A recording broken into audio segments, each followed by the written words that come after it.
Hello friends, आप सभी का बहुत बहुत स्वागत है यूट्यूब चैनल ज़िंदगी विद अंशिका में। फ्रेंड्स, मैं हूं आप सभी के साथ यूट्यूब चैनल ज़िंदगी विद अंशिका की होस्ट आरजे अंशिका चतुर्वेदी। और फ्रेंड्स, मैं उम्मीद करती हूं कि आप सभी बहुत अच्छे होंगे।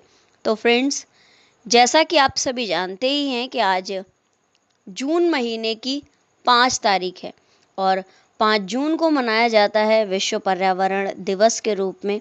साथ ही आज अकॉर्डिंग टू हिंदी पंचांग ज्येष्ठ माह की शुक्ल पक्ष की 10वीं तिथि है और ज्येष्ठ माह की शुक्ल पक्ष की 10वीं तिथि को मनाया जाता है जेठ दशहरा, गंगा दशहरा या गंगा दशमी के रूप में। तो आज गंगा दशहरा का पावन पर्व एवं त्योहार है। जन उद्धारक हैं पतित पावनी माँ गंगा। सागर पुत्रों को सद्गति प्रदान करने के लिए गंगा जी ज्येष्ठ माह की शुक्ल पक्ष की 10वीं को हिमालय से निकली थी। इस तिथि को गंगा दशहरा भी कहते हैं।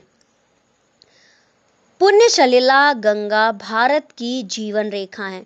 पुराणों के अनुसार 3 ही पगों में त्रिलोक नापते हुए श्री हरि के चरण सप्तावरण के ऊपरी तल में जा लगे। त्रिविक्रम हुए भगवान वामन के बाएं चरण के अंगूठे से टकराकर ब्रह्मांड कटह का भेदन हो गया।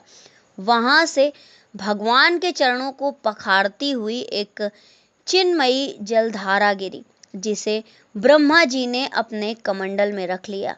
यही धारा विष्णुपदी कहलाई थी।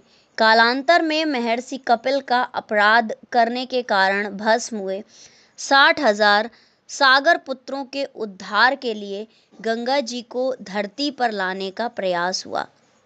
शगर के पुत्र अंशुमान फिर उनके पुत्र राजा दिलीप ने तप किया, पर वो विफल रहे। अंततः दिलीप के पुत्र भगीरथ ने गंगा जी को प्रसन्न कर लिया। ब्रह्मा जी के कमंडल से निकलकर गंगा की धारा भगवान शिव के मस्तक पर गिरी। हिमालय शिखर से होते हुए गंगा सागर तीर्थ का निर्माण करती हुई गंगा जी चल पड़ी और सगर पुत्रों को सद्गति प्रदान की। गंगा की धारा ज्येष्ठ मास के शुक्ल पक्ष की 10वीं तिथि को हिमालय से निकली थी। यह तिथि गंगा दशहरा के रूप में प्रसिद्ध है। इस तिथि में गंगा जी का दर्शन, आचमन और स्नान विशिष्ट फल देता है। गंगा मात्र जलधारा नहीं है, ये हमारी पतित पावनी संस्कृति का प्रमाण है। इससे सिंचित समस्त भूमि तीर्थ है। भगवान श्री कृष्ण गीता में कहते हैं कि स्रोत सामश्मी जानवी, अर्थात नदियों में मैं माँ गंगा हूँ। गोस्वामी तुलसीदास जी विनय पत्रिका में जय जुह बालिका कहकर गंगा जी की स्तुति करते हैं। वो श्री रामचरितमानस में गंगा जी को नदी मात्र कहने पर आपत्ति करते हैं।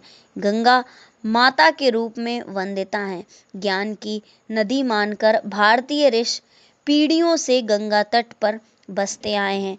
गंगा जी का स्नान ही नहीं अपितु दर्शन और स्मरण भी पावन कर देता है।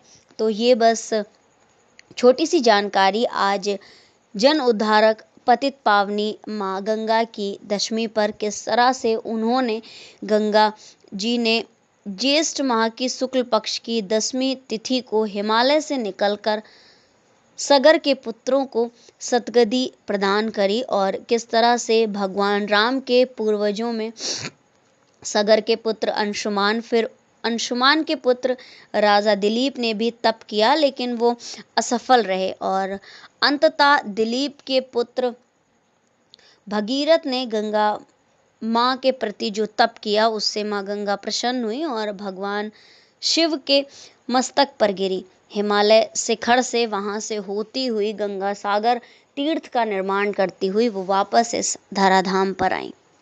तो फ्रेंड्स, आज गंगा दशहरा पर्व की आप सभी को ढेर सारी शुभकामनाएं और इसी तरह से मैं लेकर आती रहूँगी अपने यूट्यूब चैनल ज़िंदगी विद अंशिका पर आप सभी के लिए और भी ढेर सारे वीडियोस। तो देखते रहें मेरा यूट्यूब चैनल ज़िंदगी with Anshika. Thank you so much. Thanks for watching and thanks for supporting. Bye bye and take care.